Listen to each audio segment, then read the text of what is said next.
80 लाख परिवारों पर जब आई आंच तो फौरन मोदी ने अपने ही मंत्री का कानून बदल डाला। जब देश के लिए आई मुसीबत तो फौरन मोदी ने पलट दिया वो कानून जिससे ट्रक ड्राइवर्स को थी तकलीफ। ट्रक ड्राइवर को हल्के में ले रहा था एक अधिकारी, ड्राइवर भाई ने दिया ऐसा जवाब, छुड़ा दिया अधिकारी के पसीने। एक झटके में मोदी सरकार ने साबित कर दिया उसे आम लोगों की चिंता है और आम लोग ही उसके मन में बसते हैं। खुद पीएम मोदी ट्रक ड्राइवर भाइयों के लिए झुक गए, लेकिन कुछ अधिकारी ऐसे थे जो ट्रक ड्राइवर्स के सामने अकड़ रहे थे, लेकिन जब वही ड्राइवर्स एक हुए तो अधिकारी की नींद उड़ा दी। आपको पूरी तस्वीर दिखाए उससे पहले हिट एंड रन कानून को लेकर देश भर में कैसा माहौल था जरा उसे समझ लीजिए। जम्मू कश्मीर में करीब 1500 टैंकर हड़ताल पर चले गए और नेशनल हाईवे पर लंबा जाम लग गया। पेट्रोल और डीजल के लिए हाहाकार मच गया। बिहार के हाजीपुर में गोली चलने तक की नौबत आ गई। मध्य प्रदेश और चंडीगढ़ में शर्तों के साथ लोगों को डीजल और पेट्रोल मिल रहा था। टू व्हीलर्स में 200 से ज्यादा या 2 लीटर से ज्यादा तेल नहीं दिया जा रहा था और 4 व्हीलर्स में 500 रुपए तक या 5 लीटर से ज्यादा पेट्रोल और डीजल नहीं दिया जा रहा था। पेट्रोल और डीजल की सशर्त बिक्री होने लगी। 2 पहिया वाहनों को 2 और 4 पहिया वाहनों को 5 लीटर ही तेल मिला। कानपुर में पेट्रोल पंप के बाहर 2 किलोमीटर लंबी लाइन लग गई। बिहार में पेट्रोल पंपों पर पेट्रोल डीजल नहीं है के बोर्ड लगाने पड़े। महाराष्ट्र के नागपुर में 300 से ज्यादा पेट्रोल पंप बंद हो गए।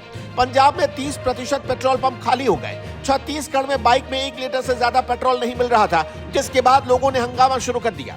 लेकिन ऐसी नौबत आई क्यों? इसके पीछे 3 असल वजह थी, जिसे समझने में मोदी सरकार को 48 घंटे लग गए। पहली वजह, हाल ही में संसद में पारित और कानून बनी भारतीय न्याय संहिता में हिट एंड रन के मामले में लापरवाही से मौत के मामले में कुछ विशेष प्रावधान किए गए, जिसमें कहा गया कि यदि कोई ट्रक ड्राइवर के तेज और लापरवाही से गाड़ी चलाने से मौत हो जाती है और ड्राइवर पुलिस या मजिस्ट्रेट को खबर दिए बिना भाग जाता है तो 10 साल की कैद और 7 लाख रुपए जुर्माना देना पड़ेगा।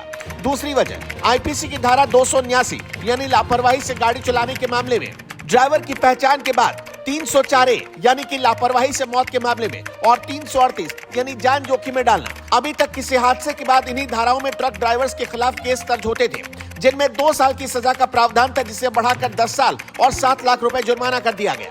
तीसरी वजह, ड्राइवर्स को यह डर है कि सरकार कल उनके खिलाफ इस कानून को टूल किट बना सकती है। मान लीजिए कि कोहरे की वजह से या अनजाने में कोई हादसा हो जाए और ट्रक ड्राइवर उस हादसे को रिपोर्ट करने के लिए रुके, तब तक वो मॉब लिंचिंग का शिकार हो जाएगा।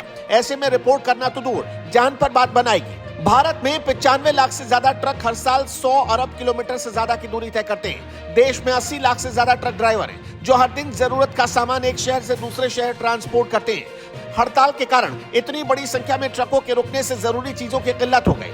एक तरफ मोदी सरकार ट्रक ड्राइवर भाइयों को सम्मान दे रही थी तो दूसरी तरफ अधिकारी अपने पावर से उन्हें हाँकने की कोशिश कर रहे थे।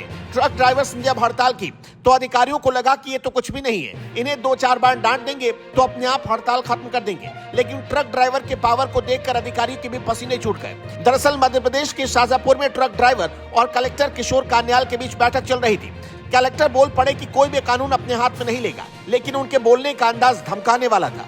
इस पर एक ट्रक ड्राइवर बोल पड़ा, आप अच्छे से बात करो। इतने में कलेक्टर भड़क उठे और कहा, गलत क्या है इसमें, समझ क्या रहा है, क्या करोगे तुम्हारी औकात क्या है। फौरन ट्रक ड्राइवर ने कलेक्टर को ऐसा जवाब दिया कि मुंह बंद हो गया। ट्रक ड्राइवर ने कहा कि यही तो लड़ाई है कि हमारी कोई औकात नहीं।